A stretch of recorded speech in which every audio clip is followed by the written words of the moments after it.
to the Cinementalists. Noun, plural. Definition, those whose love for movies runs so deep, they can't help but do a podcast about them. Hosted by Colton Robertson and Joseph George. Hello everybody and welcome in to the Cinementalists. Today we continue our coverage through LGBTQ plus Pride Month. I'm very excited as today we are hitting the film Queer. It was released at the Venice Film Festival on September 3rd, 2024, based on the novel of the same name by William S. Burroughs and written for the screen by Justin Kuritsky and directed by Luca Guadagnino. That's the same writing and directing team as another movie we've already covered, Challengers. So, very, very excited. I'm Colton Robertson. I'm joined by Joseph George. What's up, homie? Oh, what up, what up? Always a pleasure to be here. Oh, and it's always a pleasure to have you. So we're crossing our second Luca G off the list as far as what's covered here on the Cinementalists. How'd you feel about Queer? Well, I think this is my second Luca G in total, and I'm very quickly falling in love with this guy. I don't know if I've just seen two of his movies that I really, really like, but I thought that Challengers would kind of be on a pedestal all on its own for quite some time for him. And even when I went back and watched his other stuff, if there was anything, I don't know. I didn't think anything could touch Challengers. And I don't think it's not above Challengers, but it's crazy that it's in like that ballpark. It's in the conversation. Yeah. I'm feeling good. I did not expect at all. I don't know. I didn't know what to expect from this, but the eeriness, this mystical-ish kind of side that was there, and then just all the romance and general still did very well with, kind of the flip this week of only having like one woman. I'm trying to think of like there were how many women there were in the movie. I think you're right. Like, I mean, there were a couple. Like the mothers, Dr. maybe, Cotter. you had True. You had Dr. Cotter, and you had the chick who Allerton is kind of going with. I think that's. But beyond that, those are the only two women who are prominent in any capacity. So it actually is a perfect flip to Portrait of a Lady on Fire in that regard. And pretty much everyone's queer. Like, I mean, it's not like that they're trying to I don't know, like not show that there's no straight people here. I think the focus is on the queer people of the town. The queer people in this community. They found their place and they go together. Like makes sense. And I really, really do love the depiction of 50s Mexico here. I love the kind of anachronistic feel of it, the way that they turn on the jukebox and Nirvana comes on or, shit like that. Like, I like that it doesn't make any sense in that regard. And, it goes into the feel, it lends to that overall feeling of mysticism throughout the movie, There's a weird sort of purveying sense of something lying beneath the surface that I really, really love. And at first it can feel a little almost sinister, and it doesn't prove to not be sinister, by the end of the movie with the self-eating snake and the, the image of shooting Allerton in the head and everything. But it's definitely softer than you thought. Whenever there's something that you don't see bubbling beneath the surface, usually I like to compare it to a David Lynch movie where it's like surface level, it's all sunshine and rainbows, and then you dig in a little deeper and you're like, oh, there's something really twisted and fucked up going on here. There actually does end up being something much softer beneath the surface than you're expecting, like almost like that's what's brimming. And it makes sense at the beginning, the way Lee presents as a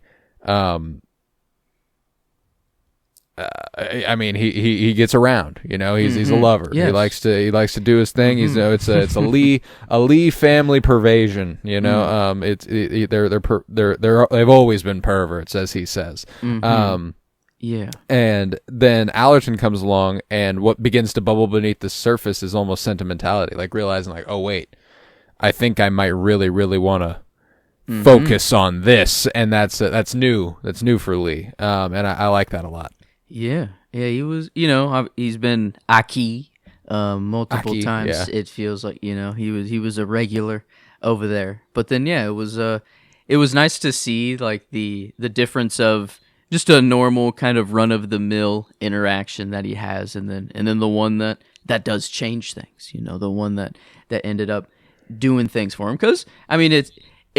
I don't know how mystical this movie was trying to get, but it does feel that like this journey he was very much supposed to go on. Like this, even though like the end, ending wise, it seems that he ends up alone. That he's not with Eugene whatsoever. It's not the happy ending you'd expect. He's not even with anybody. And maybe I don't know, his partner, whoever he was with, died before him at the very end. But I don't know. At least it seems that he was alone at the end, which is kind of crazy. Well, and it's interesting. I'm excited to speculate on how literal to take that. Yeah, because that whole he doesn't sequence, shoot him in the head, obviously. He obviously doesn't shoot him in the head. But the entire 2 years later epilogue is.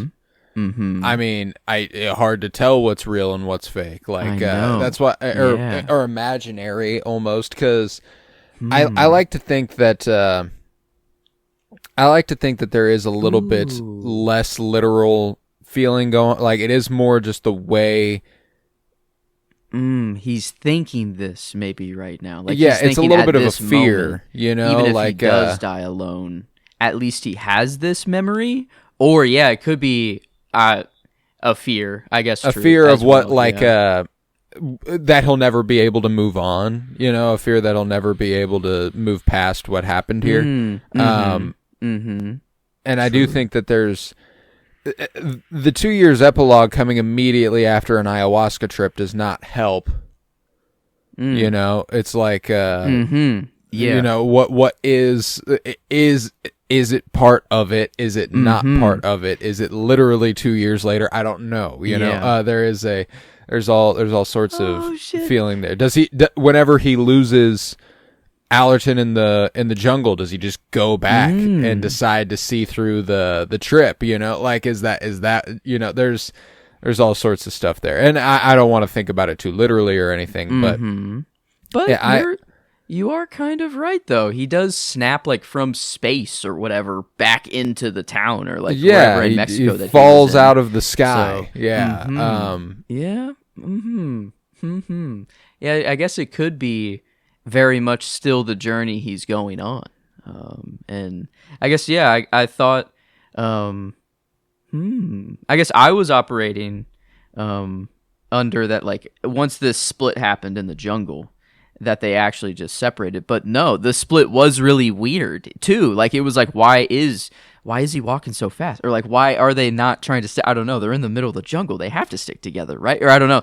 The red flags were kind of going off. And then, he does just boom, disappear, and then we get, I don't know, 2 years later. Yeah, that is, I guess I don't know. I was kind of taking it not literally because I mean we have Ouroboros. I mean there's crazy stuff going on, but like I was taking it as like this was his life, or like this would be at least how his life played out right now if he just continued on. I don't know, was and maybe that is the whole trip to him, or to show him that, like, because it is kind of sad and tragic, but there is like a beauty in it a little bit too. It's like a weird, like he is very, very lonely, but even on his deathbed, like while no one is there, he can still have this feeling. He still of, feels, like, he still feels him there. And that's that. I mean, there is like you said, there is a beauty in that. But that's why I'm like, and don't get me wrong, I don't exactly anticipate that this movie is trying to be like, and actually, he'd get a happy ending. No, it doesn't feel like that kind of movie. It does feel like a certain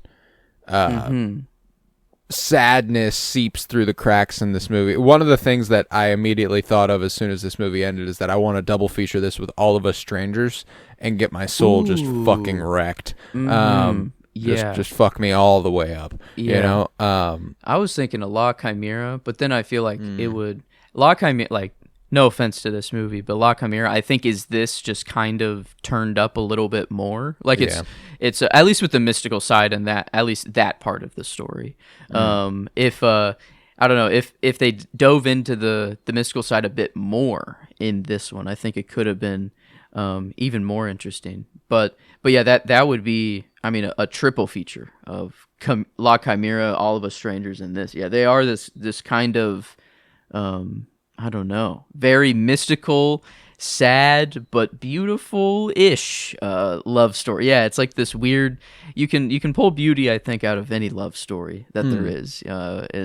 But this one is, I don't know, was very more sad than anything. I think coming from just Lee's perspective. Like I think he, even whenever they were like in love and having good moments, I feel like.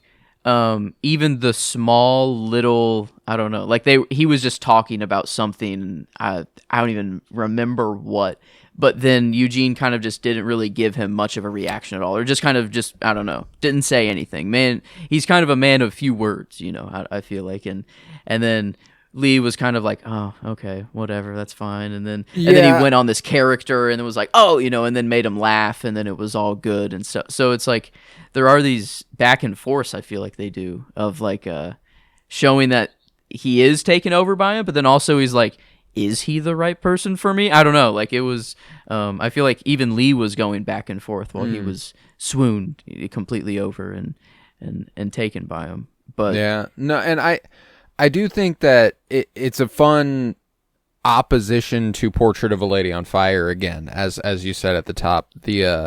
This is actually pretty much exactly what I was talking about in the male-driven romances versus the woman-driven romances, where this is still about winning. Lee is trying to win him over. He's trying, like there's a sense of possessiveness and a way that he wants him to be his.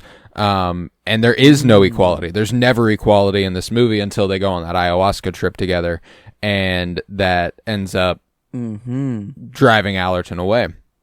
That's true. Yeah. There's a when it comes to, there's one thing you said that I don't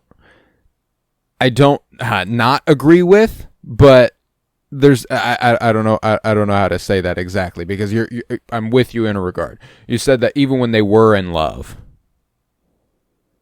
Allerton is never in love with Lee. Yeah. Now I do think that I think that there's a certain lack of synchronicity between the two, because I don't think, like, whenever they go on the ayahuasca trip and Allerton's like, I'm not queer, I'm disembodied.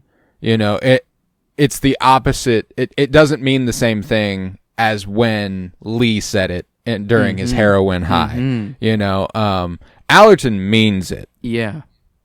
You know, Allerton means I'm not queer, I'm disembodied. At least he does to himself. You know, Lee meant it to just kind of be all poetic and metaphorical and stuff, like, right now I'm high as fuck, I can be anybody I want to be. Yeah. Whereas Allerton's like, no, I'm pretty convinced that I'm not gay. And this ayahuasca kind of revealed it to him almost, or like made him accept it. It showed him the mirror, and you know, that's what he saw.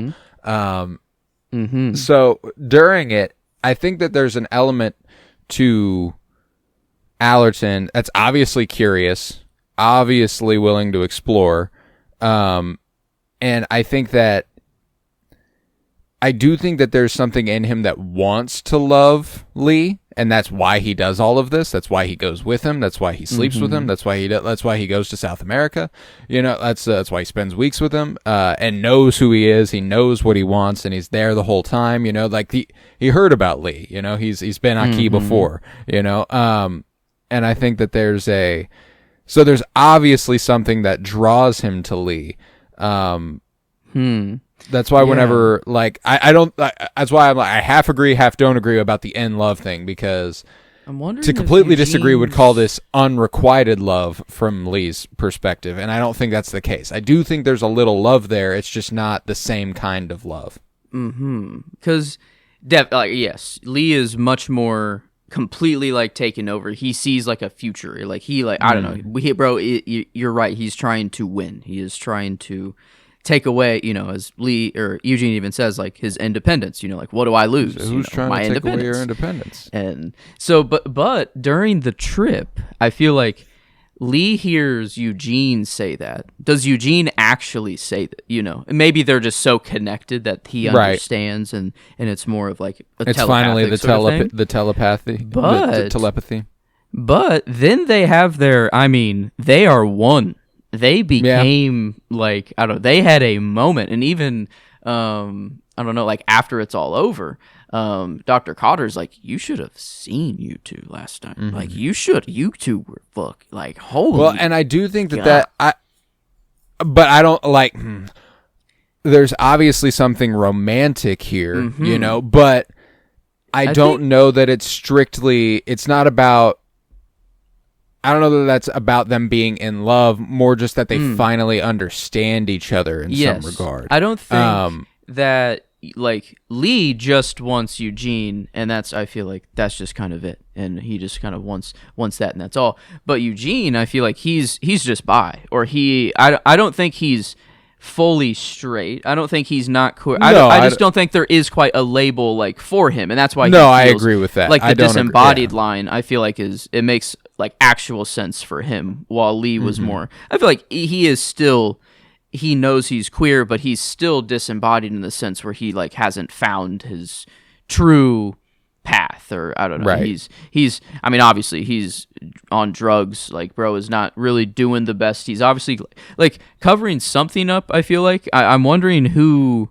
Like someone asks him of like, like who are you trying to communicate so badly with, your wife, and I don't think it's that. But I don't think it's a previous person. I think it is like either Eugene or to like connect with current people more. Like it's not like a La Chimera where he's trying to actually look for someone in his past or someone who's gone to communicate with. I feel like it is more of like he wants to connect with people now, because all of the shots where he's like trying to reach out and touch someone, or and that's always Allerton.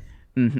I guess that's true, but like that is his goal is to go after Allerton right now, or after Eugene, and that. So like I feel like if he could connect with the person that he's trying to on a deeper level, like, and I feel like that's what he ultimately wants. Like in this trip, he gets it. Like he gets to become one. Like they were communicating on I don't even know what level. So, I want to talk to you without speaking. I want to touch you without feeling. Like there's a.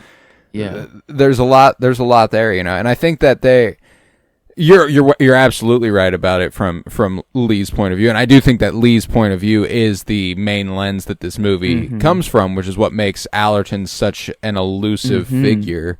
I think there's never been quite a massive a minefield of mixed signals as Allerton is willing to provide. Yeah, bro does not let it be simple. I don't know. He doesn't want it to be known. There's there is an elusiveness to this man that he's certainly putting on, and I really, really love Drew Starkey as Allerton. I think he plays that excellently. Do you know him from anywhere else? I couldn't place it for the longest time, and then I finally hit the IMDb, and I'm like, wow, that Drew that Starkey. Guy. I don't know if you ever even watched it. My brother forced me to watch this Netflix show, Outer Banks. On Outer Banks, he's like, I feel like this character is like the straightest, most douchebaggiest guy. Like, I don't know, which is crazy, and I think that's why I didn't recognize him, is because like I don't know, he's just playing so different. But I mean, man, how like. This dude's just skin and face and jawline. I don't know. Like the dude just kind of has gorgeous. Like, he's like, gorgeous. Oh my lord. Yeah, there's a really like one of those things where we filtered last movie through the female gaze. You're looking at this. You're looking at this guy through the eyes of a gay man. Like you're like, wow, there's literally not a single imperfection on you. You are fucking gorgeous. And no offense to Daniel Craig, they're trying to make him look. No, they're he's well, and that's the thing too, is they're trying to make, and he's still pretty hot. Yeah, that's a lot true. of the It's time. Like, it's kind of tough. It's tough to He's still make pretty hot a lot of the time. There's actually one shot. It's so funny, and this sounds like a diss to the other guy that I'm going to compare him to. Whenever they're swimming underwater. And they're like looking at each other, and Daniel Craig's got his lips all pursed because he's holding his breath and stuff. He looks just like Tom Hardy. Kills me. He looks just like Tom Hardy. Who was also a hot guy. So like that's why I'm like it's super funny that there's like even the slightest bit of a connection there between the Brits. But yeah, no, I really do love their chemistry too. I haven't read the book Queer, but I've started it. I've read like the first couple. I can't remember if it's broken up by chapters or whatever, but just I've read enough to meet the characters they introduce in this film. The character Jason Schwartzman plays, the character Lee and Allerton, and bringing them to life in a way like I will absolutely be going back and reading the book, and I will probably finish it within the week. Like that is, I'm eager to see what the differences are, because from my perspective of what I have read, the book is even more filtered through the gaze of Lee than it is Allerton, and that's because it's semi-autobiographical for William S. Burroughs. Like William S. Burroughs is William Lee. Oh, okay. And they're really, really compelling author. I also read Naked Lunch, which is a wild book. It's just like a bunch of vignette stories set back to back to back, and no relation, just a bunch of stories. Super good. Strongly recommend. Weird author with a crazy, dirty, ethereal sensibility. It's very, very strange to see the kind of dichotomy of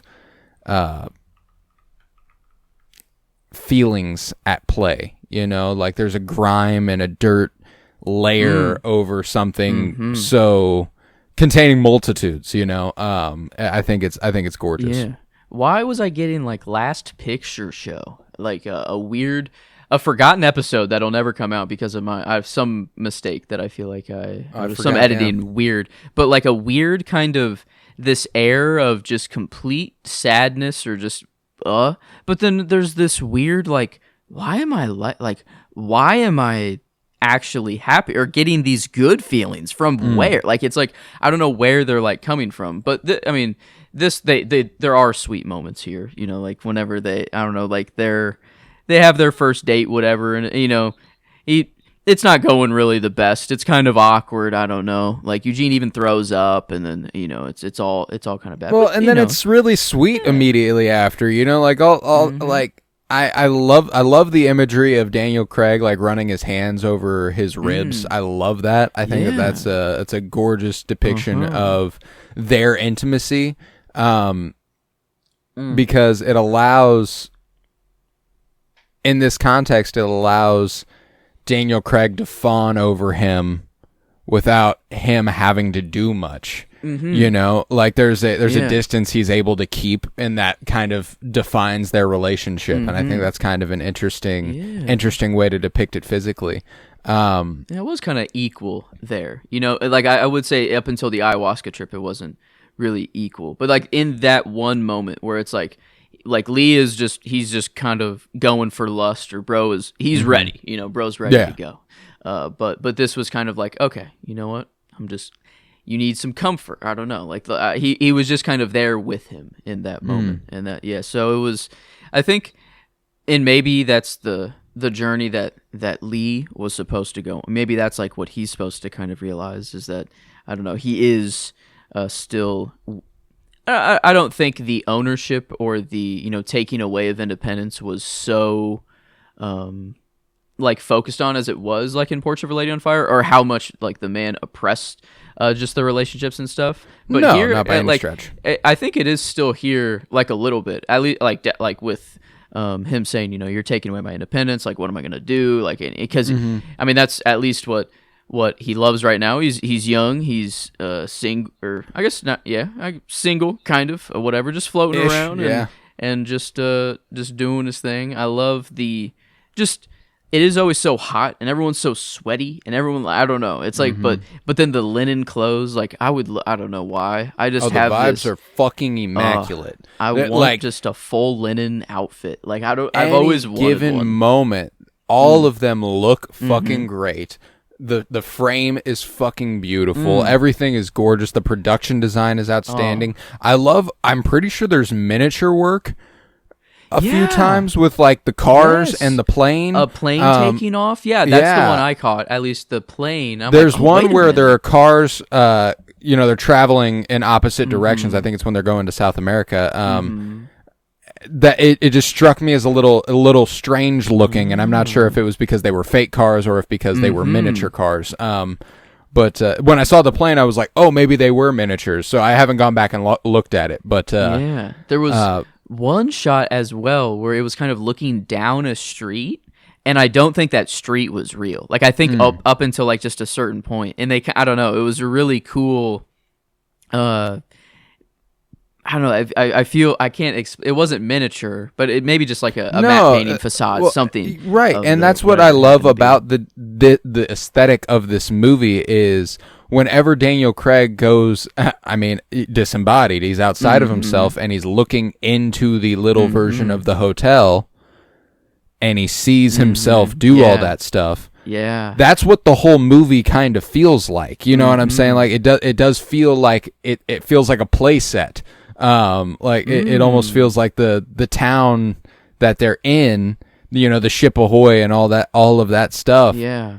It almost feels aesthetically false. I like it though, in a really lovely way. It was that's where I feel like this Wes Anderson-ish sort of feeling came from, was like the town and kind of the setting and the buildings and the credit sequence was pretty West too.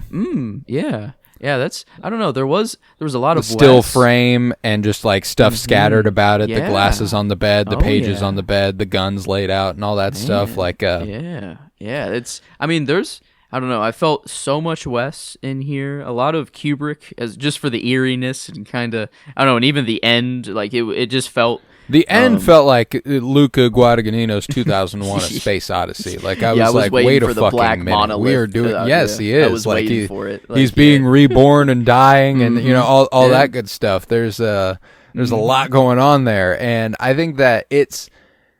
I mean, I don't want to sell this movie like I've got a perfect understanding of it, because I don't. There's a beautiful abstractness about it that I'm happy to work through and give my interpretation and everything, but I'm not confident that there's any one thing that is happening at the end, like is happening. You go, that is what is happening here, at least I was like, oh no, he is actually dying alone. And man, that is kind of sad, but I don't know, there is some beauty in taking that he had this moment. And it certainly could be the case, I think, you said like he died born again. I think that's more likely the scenario, is that this is all kind of maybe still the trip, and he realizes that if he continues on the path that he's going, this will be the end of his life, or like that this is the path that he's currently on, and so that he does kind of die. He accepts that that's that path, and then he's like, no,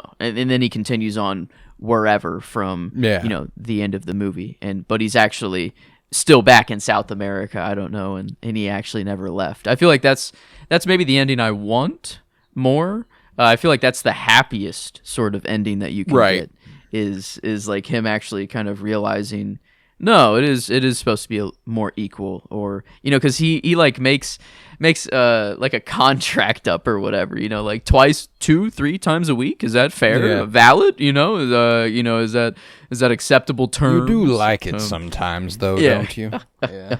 Damn. Yeah, it was I don't know, and everything done. They got into it right when they started the lip contact. Boom. They were. I feel it was on. Well, and that's.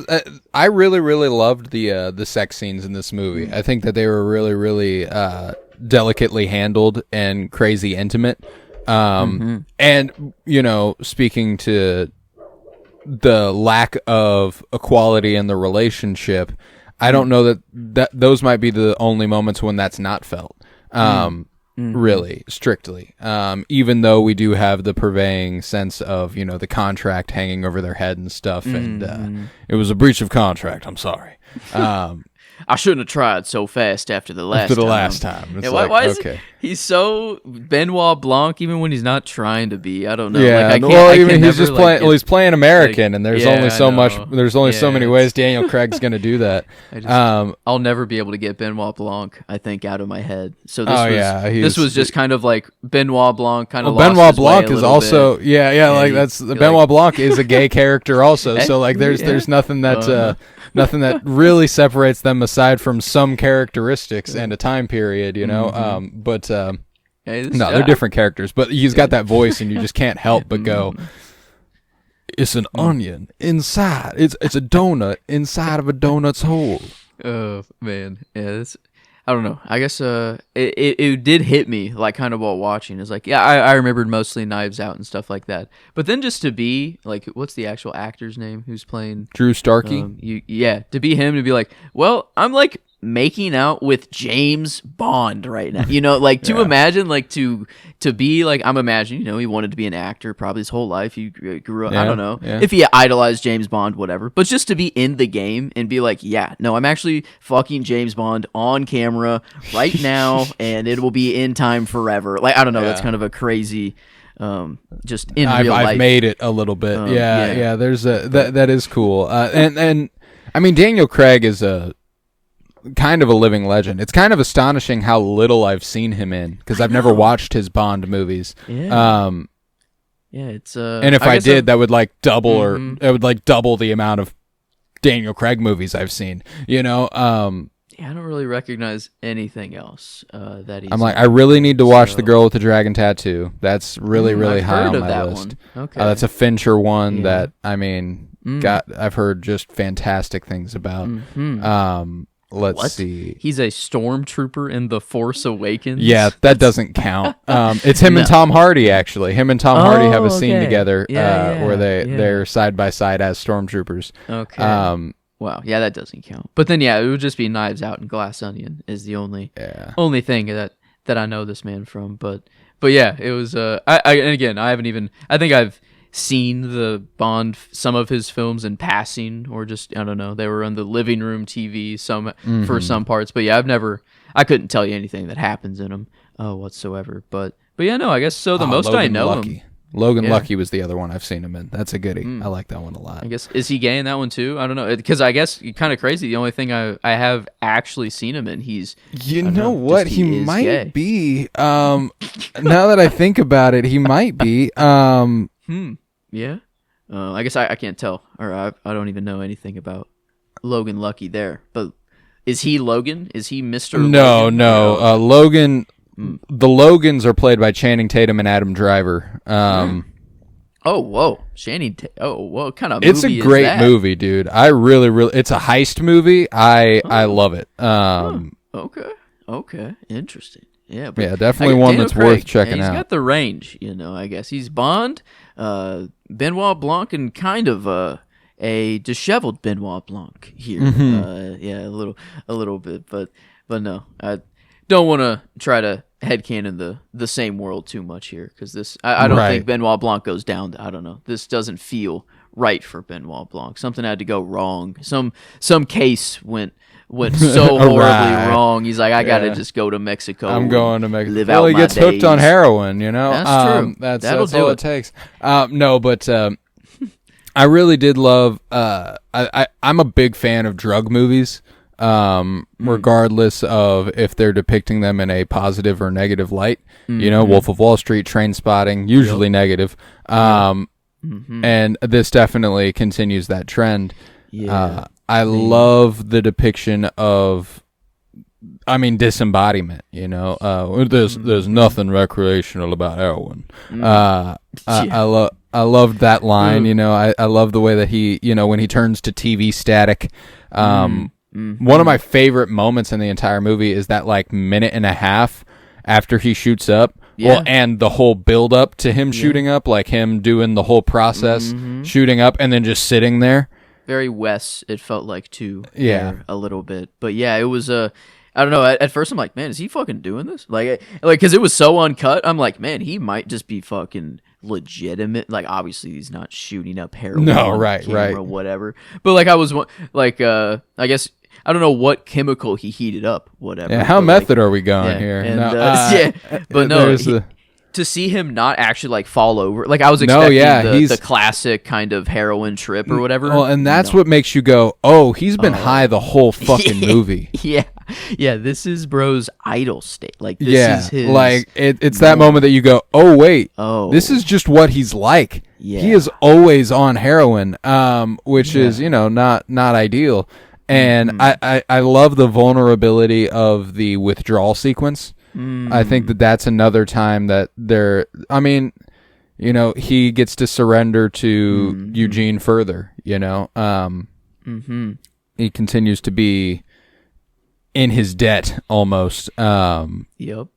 And I really, really love it because, again, there's a softness to Gene during those scenes that he doesn't really depict in any other time. He does clearly care about him in some capacity. He wants him to be okay. He sticks around through all of this. He doesn't besmirch him. He doesn't dismiss him, In fact, more than anything, Lee dismisses himself and projects it onto Gene. Yes. And then Gene's like, that's not fair. He's like, what the fuck, dude? I loved that. I loved that sequence. Yeah. And I think, like, for Eugene, at least, it feels like it was mostly like he was on a path of discovery as well. And like the line, like Dr. Cotter telling him, like, what are you so afraid of? The door's already open. You can't close it now. All you can do is look away. But why would you? And he gets very, he's like, oh, well, fuck, or whatever. He's like, oh, we got to get going now. I think so. So he does have that moment where he's like, no, I'm not queer. I am just disembodied. But even after it's over, he's not sure. Like, I don't know. Like, he's still kind of, I feel like, stumbling, or he's still, or maybe he's just like, no, like I've accepted it. Like I am trying to move on. He doesn't want to take in what Dr. Cotter's saying. But like, I feel like it is Eugene's story is more of like that there isn't one type of love that it is for him, or like this isn't I don't know, like it. I agree from an outside point of view that Allerton is not queer, as he puts it. I think he's deciding he's not queer. Which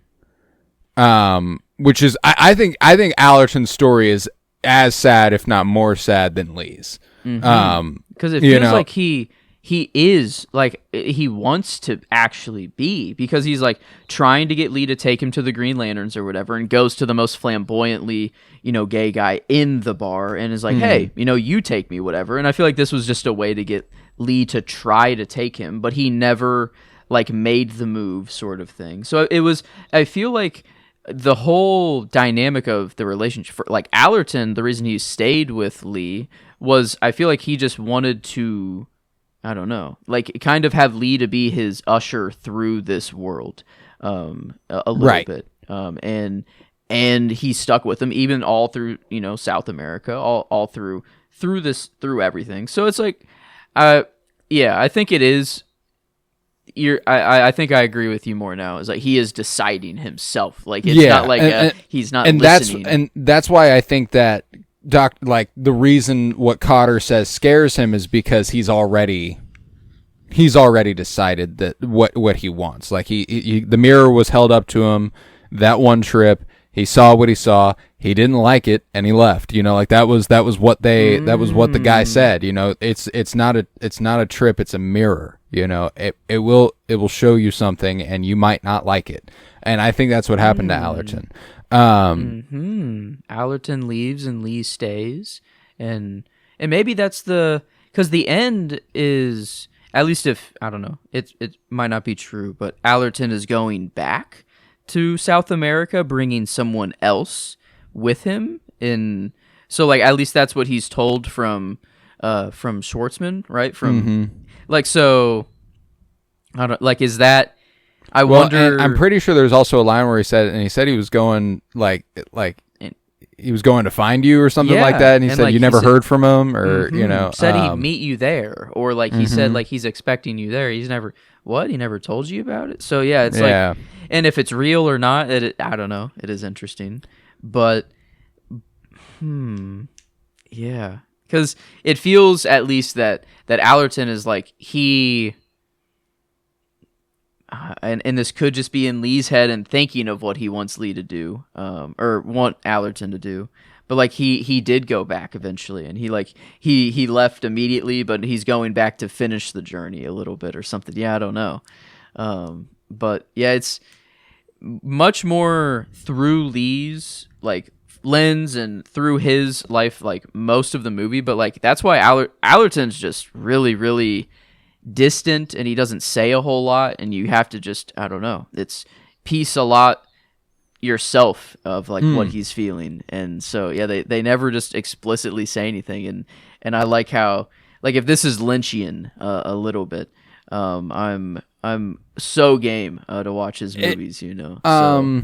And I feel like I don't know, maybe at the beginning it felt that way, maybe more a little bit. It's certainly, there are moments, but it's not a Lynchian movie. Okay. And Lynchian's such a hard term to define that it's like, I don't, it's more a feeling that comes with a Lynch movie, because aesthetically he's not a filmmaker that you go like visually, this is a David Lynch movie. I see. He doesn't have a Wes Anderson thing going on. He doesn't have something where you go, this is obviously a David Lynch movie when you look at it. It is the act of watching it, listening to it, seeing it. It comes from the inside. All of it is Lynchian. So no, this isn't. Your comparison to Kubrick with the dash of Wes Anderson is more apt. I don't know what else I was trying to throw in there. Or what else it was kind of given me. But I think it was just kind of the general feeling of La Chimera. I don't know. And that was the only other movie that kept coming back, and just this talking to the other plane, kind of the actual overarching goal of the movie, while there's other little things along the way. And yeah, it was I'm interested by telepathy. Yeah, and that's such a funny premise from the outset, that like I didn't realize that was going to be the journey of the movie, like I thought that was just him making conversation at the beginning of the movie, and then slowly you see he's heading to South America to find the yahe. It might be referred to here as ayahuasca. Yes. A very, I don't know, a thing that scares the hell out of me, but man, I'd be lying if I said I didn't want to try it. Not intrigued, but yeah. This is and I trust them fully. A mirror that you will look into, and you could either see something real, real bad or something real, real good. And it's like, I don't think I'm there.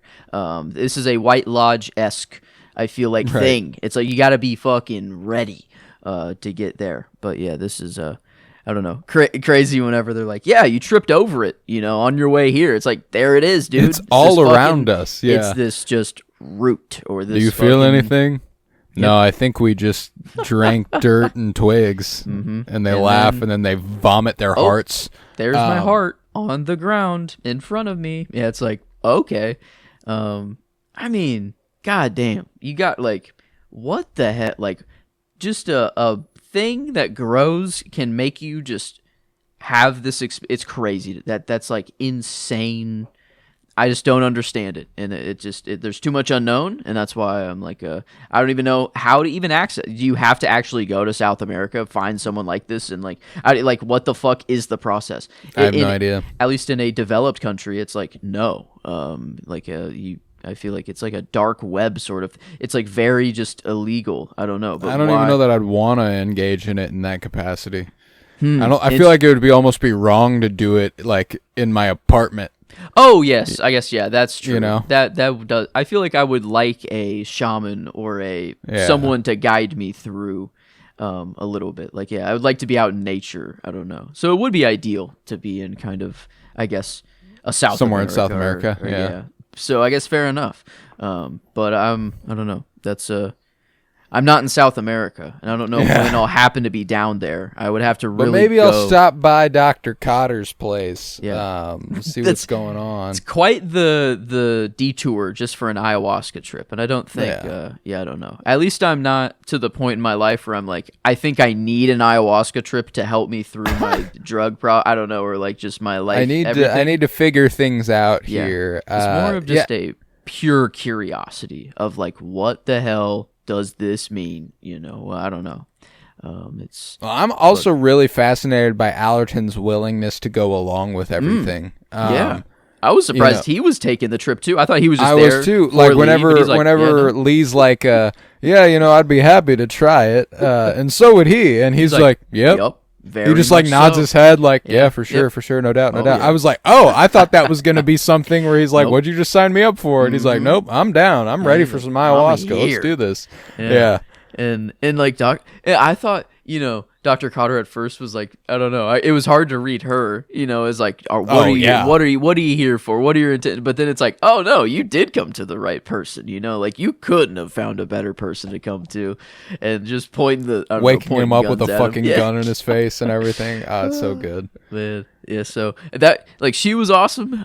Just Jason Schwartzman as Joe. Oh my god, dude, good old Joe. Love me. I don't know. So yeah, he's just the way he sits on the booth, having his foot like kicked up, or like him just I don't know, so spitting the lime out. Like there's just. I love what he's doing, and it's not easy when you're in prosthetics like that to act that way, like to act as limber and lively as he is, because he's moving very naturally, and I love it. Oh my god, I love Jason Schwartzman. I wish he was more prominent, and if he was, I would consider giving him for performance anyway, because he's that good in his brief time. It's tough. He gets the honorary. He gets the honorary, but yeah, it is really tough to decide officially between Daniel Craig and Drew Starkey for me. I do think I'll go Daniel Craig just because he's like the lead, and he does do a lot. I don't know that I've ever seen better drunk acting. Ooh. That's true. The way he depicts being drunk is spot fucking on. I love whenever he's having a tough time getting the cigarette in his mouth. He's like, fumbling to put a cigarette in his mouth, and the way that his like hand lingers on his face and stuff, and just like you can tell sensorily he's feeling everything. It's very satisfying. I love that depiction of drunkenness, and it's like actually illegal to drink on set, or like is it just do you think they actually do it? No, it's not illegal, but there's a certain point where the level of drunk he's depicting would be irresponsible if you want to properly produce a movie. That's very good. Hey, Daniel Craig, go fucking down half of this tequila bottle real quick, and then go on camera. 3 shots of tequila in 30 seconds. That's true. And it's like, hey, you're drinking fast today, man. He's like, what's going on? But yeah, this crazy. For the first time, I feel like in forever, and I missed it last movie. I'm pissed. But both movies, Portrait of a Lady on Fire and Queer, both recognized at the Kansas City Film Critics Circle Award. They get the Tom Poe Award for the Best LGBTQ Film. Also, Portrait of a Lady on Fire got Best Foreign Film as well. Nominated. There we go. I love to hear that. Yeah, so after we talked about how it was snubbed at the Oscars. True. Yeah. Yeah. I like just that. Nominated. I guess it was still just nominated, but at least it got that. It was recognized, but it did win the best LGBT film. So that's nice. But yeah, nice to get our very, very much more important award ceremony than any Oscar, anything at all. The Kansas City Film Critics Circle Award, we know, is Tom Poe was a G, by the way. Yeah, Tom Poe. I was trying to. I don't know. I've never heard of Tom Poe. Passed away in November of 2016. A quiet force in Kansas City's film, UMKC, LGBT, and faith communities. This was he was a former Methodist minister, and this is a direct quote from him. If you're going to sin, sin boldly. Hey, That's wait, hard. He was a minister who was He was a openly minister. gay? Yeah, that's hard. I like that. You know what? I like that. What a G. You know what? Okay. Cool. Sounds actually kind of cool. Tom Poe Award. Fuck yeah. For I wonder. I don't even want to look. I'll wait for Moonlight. But Moonlight won. I don't know. Moonlight definitely won this. Yeah. So I'd imagine. Well, I don't know. That movie came out in 2016. I don't know if that award didn't exist yet, because he hadn't passed away yet. I see. I guess maybe I wonder if it is a posthumous honorary award. Yeah. But yeah, that's interesting. I'm glad to have learned about Tom Poe. I'll be there. We go. Reading a little bit more about him because that's fascinating. Doesn't. Wow, none for Moonlight? No, can't. Oh, okay. I was gonna say it did. Okay, it did. Tom Poe existed in 2016, and it won. It also just won Best Film, or nominated for Best Film, and it won Best Supporting Actress for Naomi Harris. So, damn. Wow. There was a tie. That's crazy. Tied with Viola Davis for Fences. They gave both of. That's awesome. I love that. Yeah, why not? Fuck it. Just they're like, yeah, fuck it. We like both. This is why the KCFCC. Yeah, Kansas City Film Critics Circle Award. There's no fast way. There's no good way to say it. I feel like that's the only bad thing about it. It's quite the long acronym that doesn't roll. KCFCC Award. Yeah, KCFCCA. The KFCA. The KFCA. The KFCA. Tom Poe Award. It's going to be the staple. I love it. Here. I love it. No, I'm glad Queer got some recognition for it last year, because this is one that was received rather mixedly. Yeah. So that's why I hadn't really caught it yet. It actually never made its way to the theater over here, which is why I didn't catch it in theater. I would have loved to. Yeah. And I'd just been kind of waiting for it to roll around here for us, because it's been on Max for a little bit. I put it on the list because I was like, I need to watch it. I want to watch it. Let's watch it and cover it. No better way to do it. And I'm very glad we did, because I fell in love with this movie, man. I thought it was just beautiful. And I don't think that, it's gotten enough credit, especially considering I get that Challengers also came out last year, and that has a much more broad appeal. That does have a much larger net that it's casting. No mysticism there. Nothing up in the air really there. Nothing that's kind of like, it makes sense that would become a little bit more of a pop, pop it's got movie. Zendaya. Come on. It's Zendaya, Josh O'Connor, Mike Faced. Yeah, it makes sense. But I don't know that any director has quite as tight a top three for me as Luca Guadagnino. And I mean that not in terms of like, oh, he's got the best top three movies ever. No, not by any stretch. But as far as I have no idea how I rank my three favorite Luca Guadagnino movies. I don't know that another director quite has that. It's this, Challengers, and Bones and All. All of them are fucking brilliant. And this has a lot more Bones and All and Suspiria in it than it does Challengers. So if you liked this vibe from Luca G, you should definitely watch those. Yeah, I like this whole team. Reznor and Ross giving the music too. Been listening to it. They did a great job again. That's too. Been nice. Cinema, like everything was just cooking. I think the shots, I can basically boil all of them down to like the disembodied shots. And whenever that just sort of happened, it was, oh man. But like, whenever he reaches towards him at the bar and like his hand is like see-through, I loved that. I thought that was so pretty. And again, at the movie theater, he leans into him without leaning into him and all that. It's dude, it's gorgeous. And then they're in separate beds. He reaches across and he's like almost about to rub his ribs, and then Allerton rolls over and he's like, I thought you were about to rub my ribs or whatever. So it's like he is telepathic. I don't know. Like it feels like no, there is something there. Like there, I don't know. Like there is a connection happening. Yes, and it was just getting, like it was getting stronger over time. So it's like yes, this door, it did open, and I think it's Joe who says it. Schwartzman's character is like, that's why I hate queers or something. Is that you can never just be friends, or it's always got to be romantic, or it's always Right. something like that. And I feel like this relationship between Lee and Allerton, maybe the best form of it is just like to learn like telepathy, I don't know, or like just to communicate that way. And like it's not a romantic communication, but I mean it seems like it, but it's like I don't know, maybe that was more what they were there for, or something. So it's like it feels like they were good for each other in some ways, but not romantic. Like their romantic relationship was not, I don't know, from the outside perspective, it does not look good. Like, yeah, Lee, like, I don't know. Lee's hopelessly devoted to him. Allerton's clearly not on the same page, even if he wants to be, it seems like. Yeah.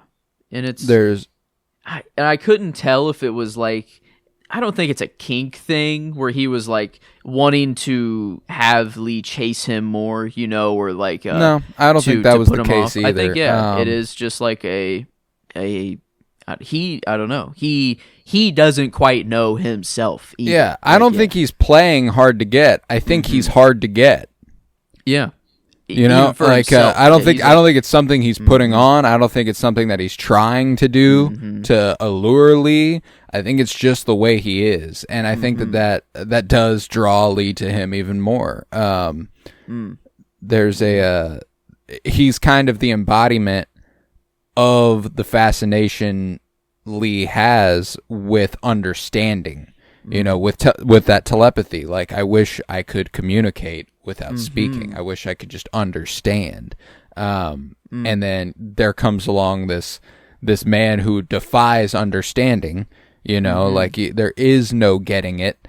Not only is he hard to get in the sense that he's hard to get with, he's hard to get as in hard to understand. Like you're like, I don't know what you mean. I don't know. Like, I love that he's like, he looks at Jason Schwartzman after Allerton gets up and he's like, do you think he's queer? I've been hanging out with him for 2 weeks and I just cannot tell, like he's just, I don't get it.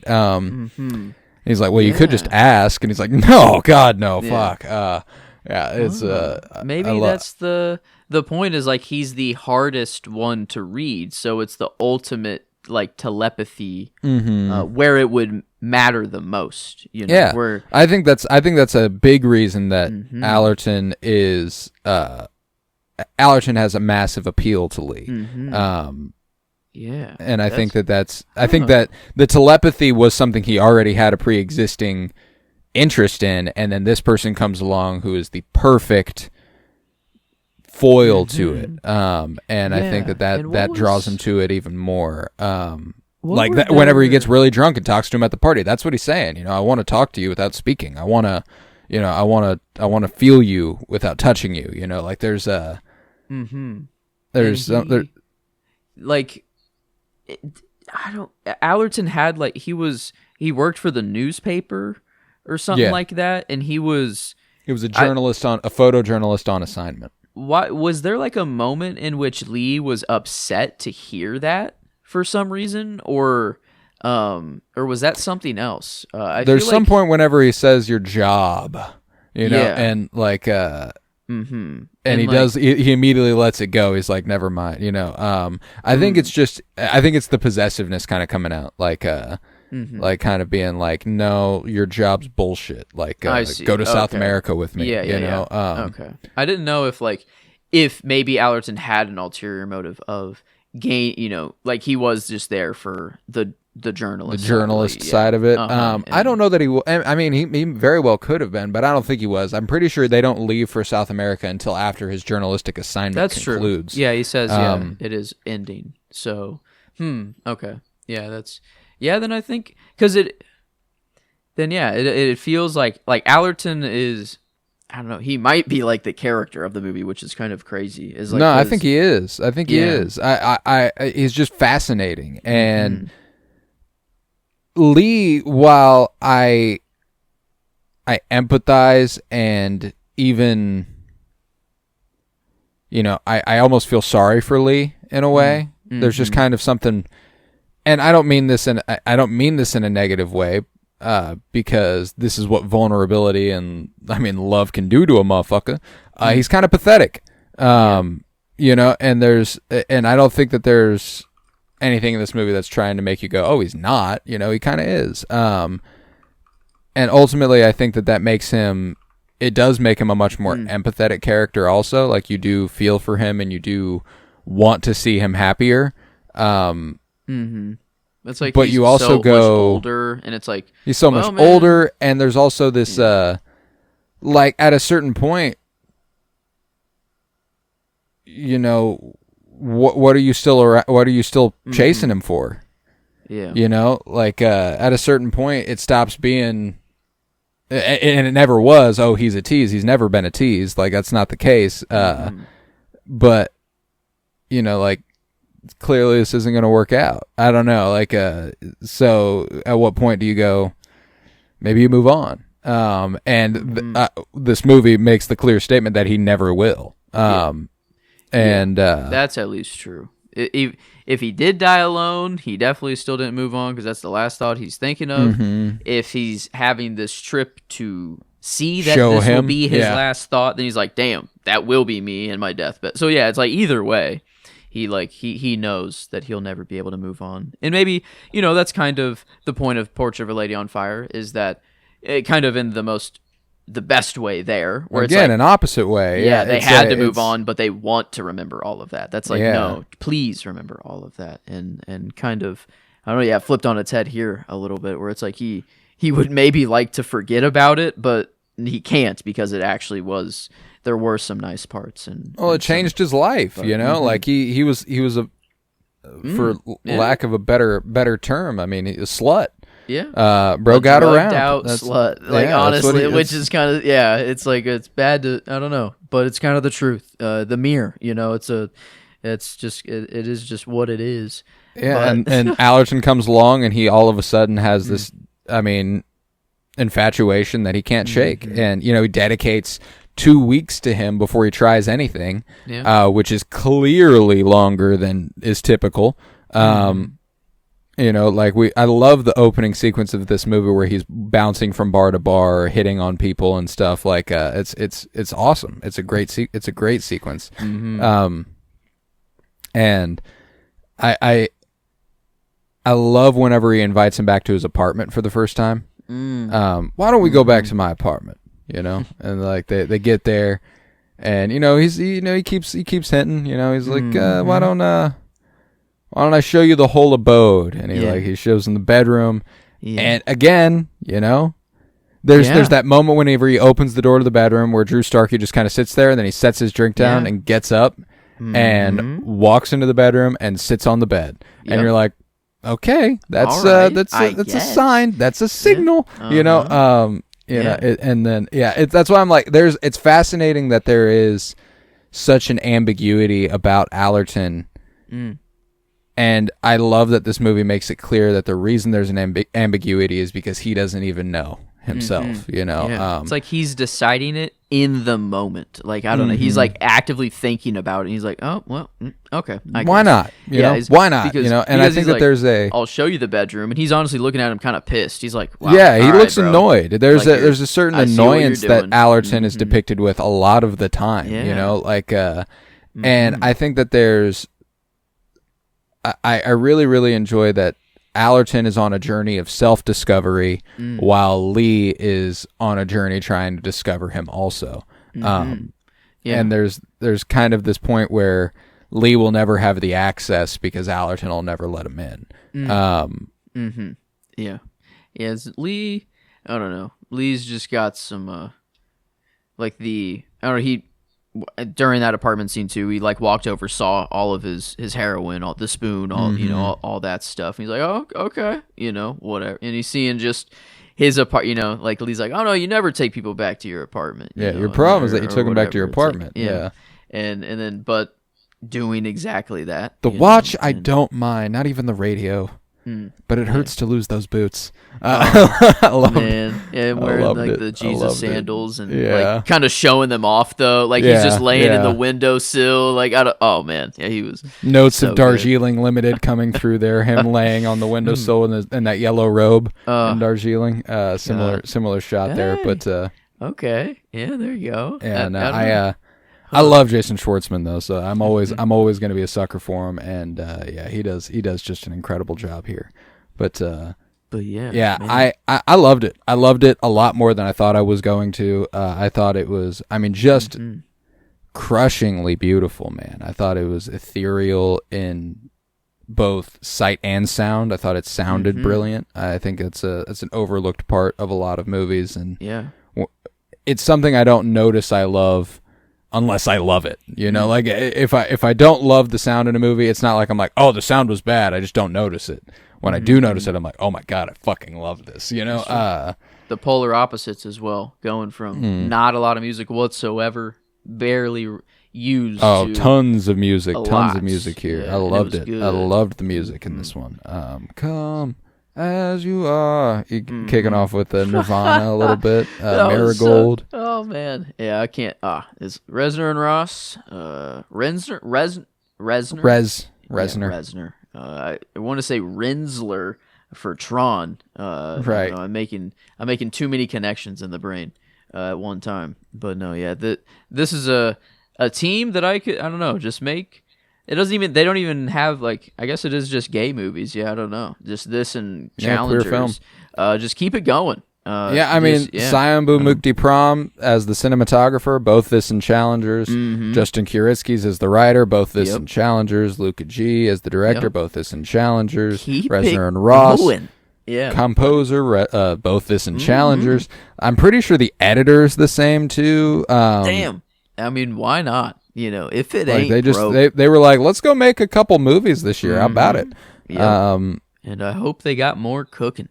Because this is a good team. I really, really do like this team. And yeah, Luca G. Gotta watch Call Me by Your Name now, because I do, or Bones and All. Probably first. Call Me by Your Name is also Luca G though. Yes, but Luca G and Timmy C. Timmy as well. Wow, I guess they were both Timmy. That's what I was gonna say is Bones and All, because I wanted more Timmy, but never mind. Either way I go. I haven't watched Call Me by Your Name, but it's mostly because of Armie Hammer. Let's see. I love Armie Hammer.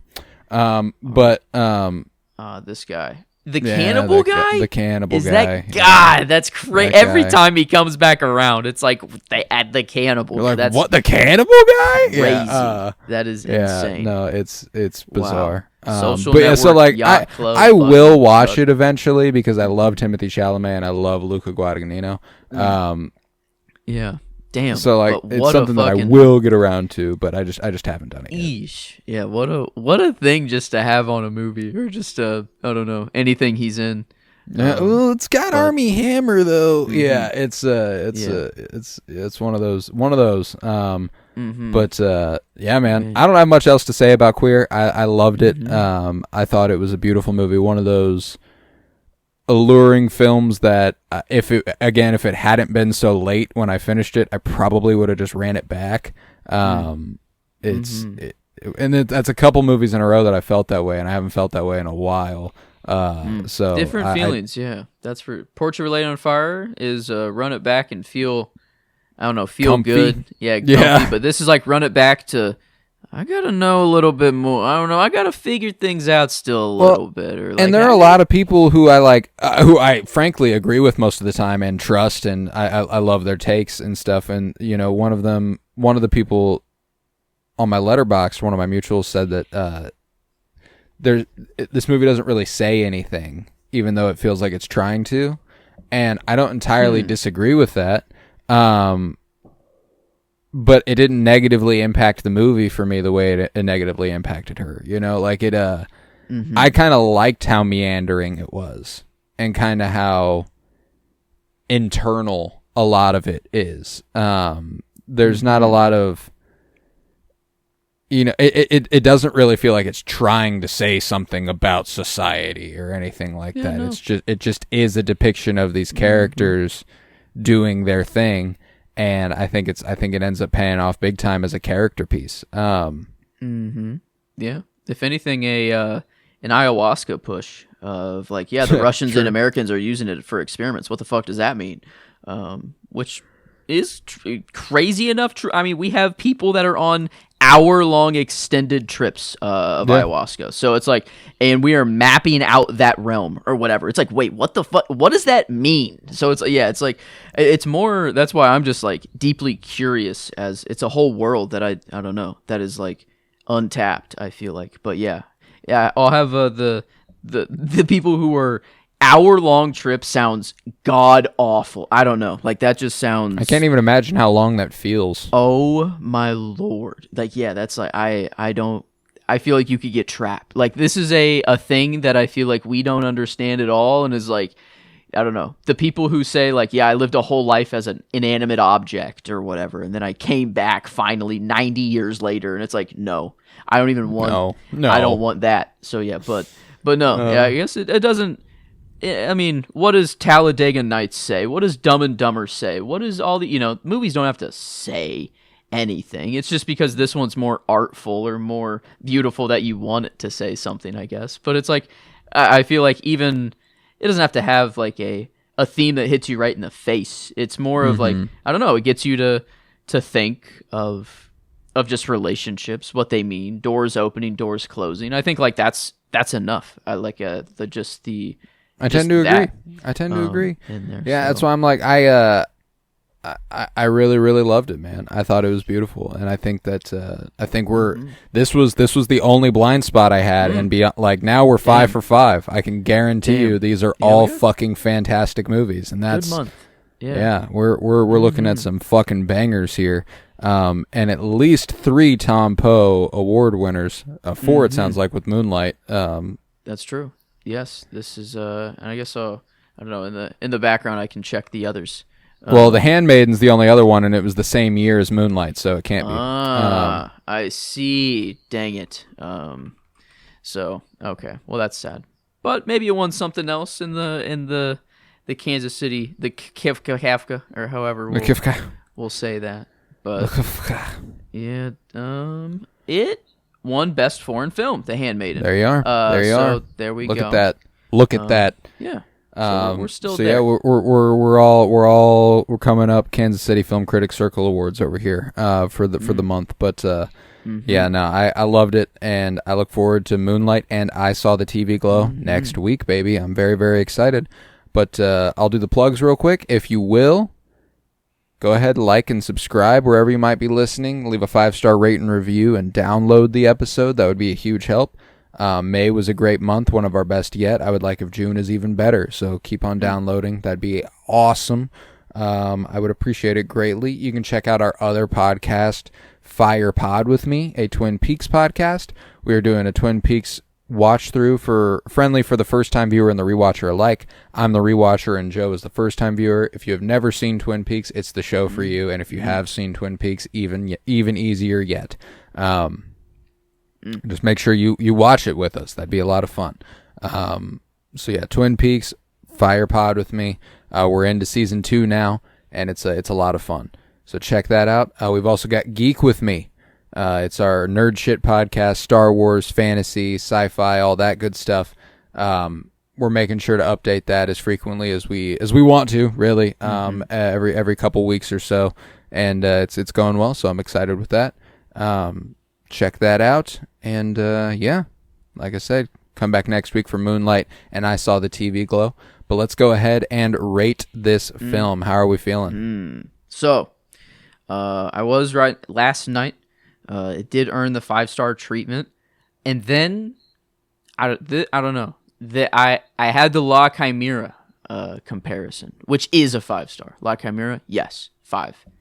I don't think this is quite La Chimera, and I don't think this is quite Portrait of a Lady on Fire.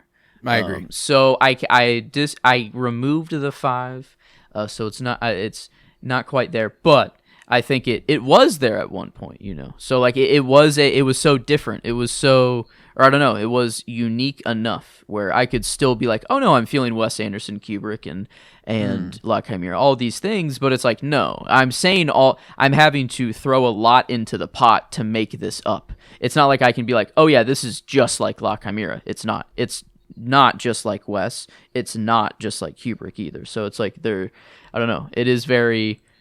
I have to come here if I want this type of movie. Yeah. So yeah, I think I'm still Very pretty singular. high on it, but not quite like not quite Portrait of a Lady on Fire. I'm not quite at the 10. No, I'm not either. So- And 10s are no doubters, you know, like whenever we Yeah. have a 10, we know we have a 10. And yeah, I agree. This isn't. But it's in the 9s for me. I really, really do love it. I think that a 9.25 was kind of where my gut took me. I think it's on the lower half there. that was flat. Kind of felt like right for me. Just a 9 flat there. Or so I guess if you want to give it the 2.5, that's a 9. Yeah, I'll give it the 9.25 if you want to give it the 9, and we'll take the average there. A 9.13 or a 91 for this. 91% for queer. I love it. I love it. Yeah.